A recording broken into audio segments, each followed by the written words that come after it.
주님께서 여러분과 함께 요한이 전한 거룩한 복음입니다.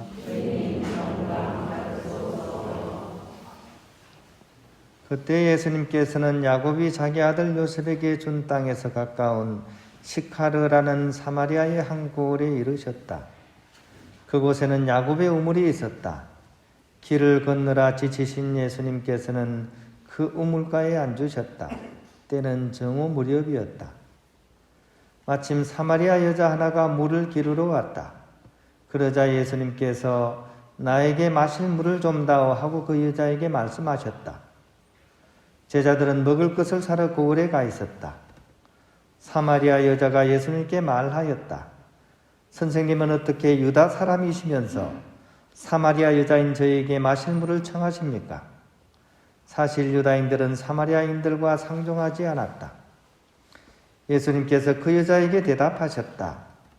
내가 하느님의 선물을 알고 또 나에게 마실 물을 좀 다오 하고 너에게 말하는 이가 누구인지 알았더라면 오히려 내가 그에게 청하고 그는 너에게 생수를 주었을 것이다. 그러자 그 여자가 예수님께 말하였다.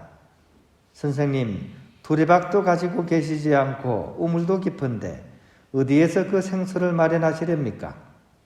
선생님이 저희 조상 야곱보다 더 훌륭한 분이시라는 말씀입니까? 그분께서 저희에게 이 우물을 주셨습니다. 그분은 물론 그분의 자녀들과 가축들도 이 우물물을 마셨습니다. 예수님께서 그 여자에게 이르셨다. 이 물을 마시는 자는 누구나 다시 목마를 것이다. 그러나 내가 주는 물을 마시는 사람은 영원히 목마르지 않을 것이다. 내가 주는 물은 그 사람 안에서 물이 솟는 샘이 되어 영원한 생명을 누리게 할 것이다. 그러자 그 여자가 예수님께 말하였다. 선생님, 그 물을 저에게 주십시오. 그러면 제가 목마르지도 않고 또 물을 기르러 이리 나오지 않아도 되겠습니다. 잊어보니 선생님은 예언자시군요. 저희 조상들은 이 산에서 예배를 드렸습니다. 그런데 선생님네는 예배를 드려야 하는 곳이 예루살렘에 있다고 말합니다. 예수님께서 그 여자에게 말씀하셨다. 여인아, 내 말을 믿으라. 너희가 이 산도 아니고 예루살렘도 아닌 곳에서 아버지께 예배를 드릴 때가 온다. 너희는 알지도 못하는 분께 예배를 드리지만 우리는 우리가 아는 분께 예배를 드린다. 구원은 유다인들에게서 오기 때문이다. 그러나 진실한 예배자들이 영과 진리 안에서 아버지께 예배를 드릴 때가 온다. 지금이 바로 그때다. 사실 아버지께서는 이렇게 예배를 드리는 이들을 찾으신다. 하느님은 영이시다. 그러므로 그분께 예배를 드리는 이는 영과 진리 안에서 예배를 드려야 한다. 그 여자가 예수님께 저는 그리스도라고도 하는 메시아께서 오신다는 것을 압니다. 그분께서 오시면 우리에게 모든 것을 알려주시겠지요 하였다. 그러자 예수님께서 그 여자에게 말씀하셨다. 너와 말하고 있는 내가 바로 그 사람이다. 그 고을에 사는 많은 사마리아인들이 예수님을 믿게 되었다. 주님의 말씀입니다. 평안을 빕니다. 사람에 대한 그런 정의가 있는데요. 호모라는 단어를 써서 이렇게 많이 얘기를 합니다. 호모는 사람이란 뜻이고요. 그래서 호모 사피엔스 그러면 생각하는 인간 이런 뜻입니다. 사피엔스가 생각하다는 뜻이니까요. 또 인간을 두고 호모 파벨이라고 부릅니다. 파벨은 이제 도구를 사용한다는 뜻이고요. 그래서 도구를 사용하는 인간 이런 뜻입니다. 호모 폴리티쿠스는 이제 폴리티쿠스가 정치한다 이런 뜻이니까 정치적인 인간, 즉 인간은 정치를 통해서 사회생활을 용이하는 그런 존재다 이런 뜻입니다. 종교는 어떨까요? 사람이 종교적인 인간일까요? 타고난 성향으로 그런 종교적인 것이 주어져 있을까요? 맞습니다. 그래서 호모 아도란스라는 단어를 씁니다. 즉 아도란스는 찬양하다, 예배하다 이런 뜻이고요. 그래서 인간은 필연적으로 예배하는 존재다라는 뜻입니다. 즉 인간은 이 예배를 통해서 자신을 알게 되고 또 세상과 소통을 하게 되고 나아가서 궁극적인 진리를 찾고자 하는 그런 존재입니다. 그래서 인간이 가지고 있는 타고난 욕구를 이렇게 하나하나 밟아가면 맨 마지막 욕구가 어떻게 보면 진리를 그리고 하느님을 체험하고자 하는 그런 욕구를 지닌 존재라는 것이죠. 그런 점에서 오늘 복음 속에 예수님께서 말씀하시는 진실한 예배라는 단어와 또 진실한 예배를 드리는 때가 언제인지 또 어떻게 하는 것이 그런 진실한 예배를 드리는 것인지를 우리가 좀 이렇게 관심을 가지고 이렇게 묵상해 볼 필요가 있습니다. 그것이 어떻게 보면 오늘 복음의 중심이 되는 그런 내용이기 때문입니다.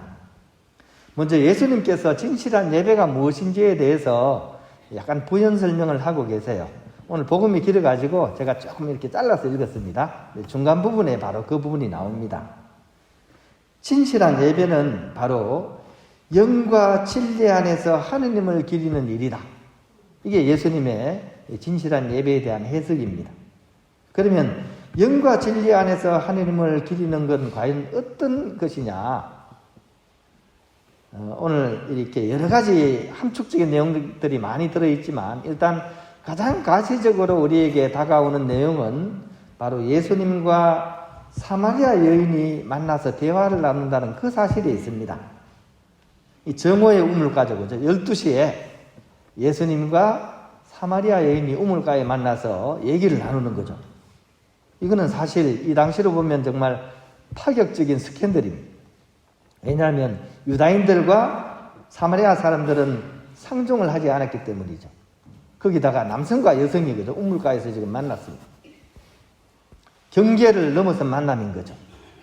즉 사회적인 관습이나 규율이 장애가 되지 않는 그런 만남입니다. 그리고 그 내용은 우리가 들었다시피 물을 청하시는 예수님께 사마리아 여인이 아주 먼저 질문을 이렇게 던집니다. 근데 서로 간의 얘기를 서로 다른 사람들이 불구대천인 사람들, 한 하늘을 볼 수 없는 사람들이잖아요. 그런데 이 두 분이 경청을 하면서 대화를 이어가십니다. 그리고 이후에 복음서는 이 사마리아 여인이 심중의 변화를 일으키는 장면을 자세하게 그리고 있습니다. 이 여인이 예수님의 말씀을 따라서 움직이게 되고 행동을 하게 됩니다. 그리고 자신이 들고 왔던 물동이를 버려두고 마을 사람들에게 되돌아가서 이 기쁜 소식을 이렇게 전하게 됩니다. 그리고 이 사마리아 여인의 행동을 마중물로 삼아가지고 동네 사람들이 예수님을 이렇게 믿게 되는 그런 구조로서 오늘 복음이 이렇게 전개되고 있습니다.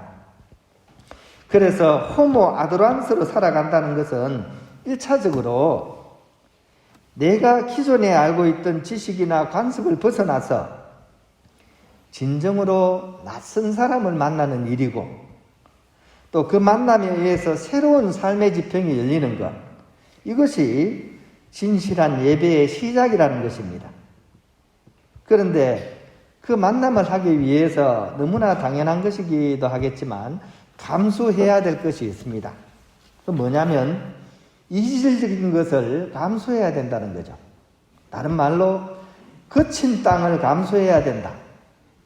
이 표현이 어떻게 보면 현대 철학에 있어서 굉장히 중요한 단어입니다. 거친 땅을 감수하라. 이 문구와 관련된 아주 유명한 일화가 20세기 서양 철학의 어떤 대표자라고 할 수 있는 비트겐슈타인의 용어입니다. 이 사람은 아주 타고난 그런 천재 철학자였습니다.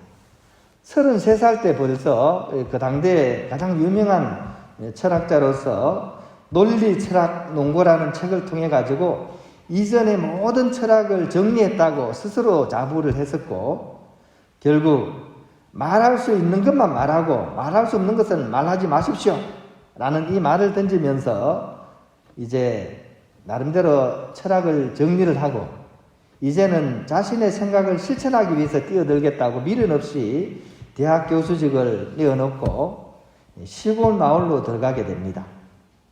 근데 이 사람은 이제 본인이 방금 얘기했던 것처럼 이렇게 구체적인 실천을 하면서 사실은 또 다른 체험을 하게 됩니다. 처절한 실패를 경험하게 됩니다. 이 부유한 집에서 최고의 엘리트 교육을 받았던 이 사람이 결국 대학 강단을 떠나서 오스트리아 시골 초등학교 교사로 가게 되는데 거기서 온통 깨지는 거죠. 왜냐하면 말이 안 통하는 사람들을 이렇게 만났기 때문입니다. 즉 자신과는 전혀 맞지 않는 그런 언어 규칙을 가지고 살아가는 순박하되 거친 시골 사람들과의 그런 갈등을 통해서 자신이 그토록 큰 소리 쳤던 그 철학적인 통찰이 결국 자신 같은 지성인에게만 통용이 되는 아주 협소한 것이었다는 사실을 발견하게 되고 그것을 인정하기에 이르릅니다. 그래서 언어는 너무나 다양하고 삶의 문맥에서 다르게 존재한다는 것을 성찰하게 되면서 아무런 저항이 없는 빙판에서 우리가 걸어갈 것이 아니라 마찰과 저항이 있는 거친 땅에서 우리가 걸어가야 된다. 우리는 걷고 싶다. 따라서 마찰이 필요하다. 거친 땅으로 돌아갑시다. 라는 이런 슬로건을 내세우면서 다시 대학 강단으로 돌아오게 와서 자신의 철학을 정리한다는 이야기입니다. 여기서 거친 땅으로 돌아가자. 이것이 오늘 복음과 굉장히 맞물리는 그런 용어인 것 같습니다.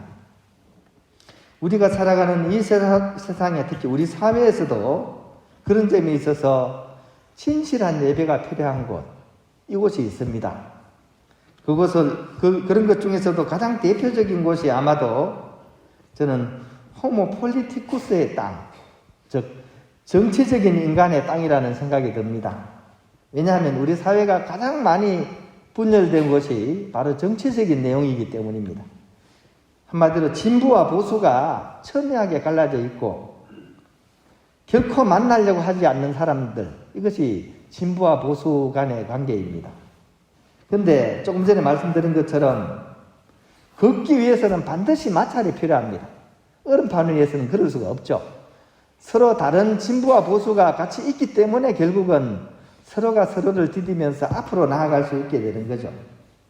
이것을 우리가 알 수 있어야 됩니다.